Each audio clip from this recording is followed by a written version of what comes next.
A week is a long time in football, and while things aren't all rosy just yet, Manchester United are in a much better spot than they were this time last week.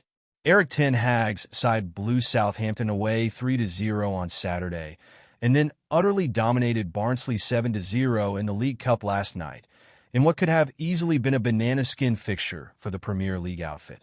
Now, as the Tykes ply their trade in the third tier of English football, United fans can't and won't be getting too carried away with the result, but given how poorly the start of the season has gone, it's still worth celebrating.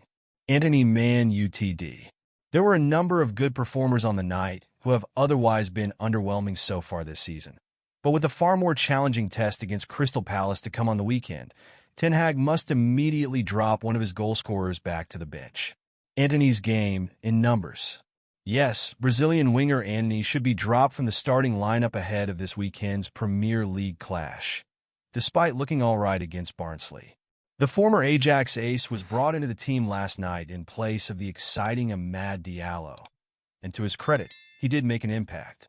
In addition to winning and scoring his penalty, the 24-year-old took 90 touches, maintained a passing accuracy of 90%, played 2 key passes, took 4 shots on target, completed 1 dribble, and made 1 interception and tackled to boot. And the Man Utd Barnsley stats. However, there were still signs of the same frustrating player in his performance to go along with everything he did well, as he lost the ball 13 times. And despite taking so many shots on target, he couldn't convert any of them in open play, which could help to explain his 6-10 match rating from the Manchester Evening News' Samuel Luckhurst. Moreover, playing well against a team from League One and a team that just gave Manchester City a run for their money in the top flight are two very different things. And the Sao Paulo-born Weidman hasn't shown enough quality since joining to warrant starting against the Bees. Antony's United record. Appearances, 84. Minutes, 5,119 foot. Goals, 12.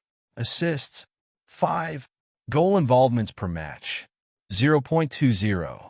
Minutes per goal involvement, 301.11 foot. All stats via Transfermarkt.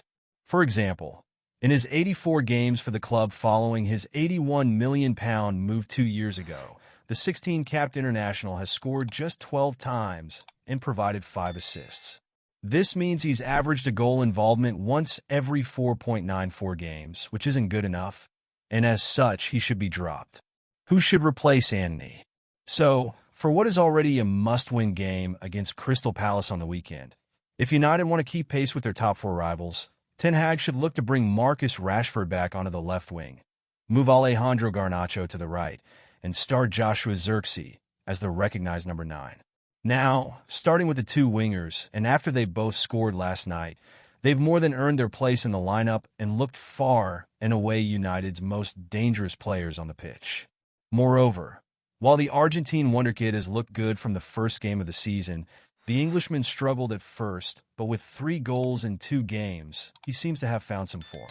So, the manager should under no circumstances look to take him out of the team and risk derailing what could be the start of a comeback for Rashford. Zirkzee, on the other hand, has endured a slightly mixed start to life in England. He scored the winner against Fulham on the opening day, but has since failed to add another in his subsequent 4 appearances. Manchester United's Joshua Zirkzee scores versus Fulham. However, he has had opportunities in each of those games, and the fact that he keeps getting himself into goal-scoring positions is encouraging, and with more experience in the first team, the goals should hopefully start to come. Ultimately, Antony did reasonably well against Barnsley, but he's shown in the past that he struggles against tougher opposition. So Ten Hag should start Zirkzee up top, Rashford on the left, and Garnacho on the right for the game against Crystal Palace on Saturday.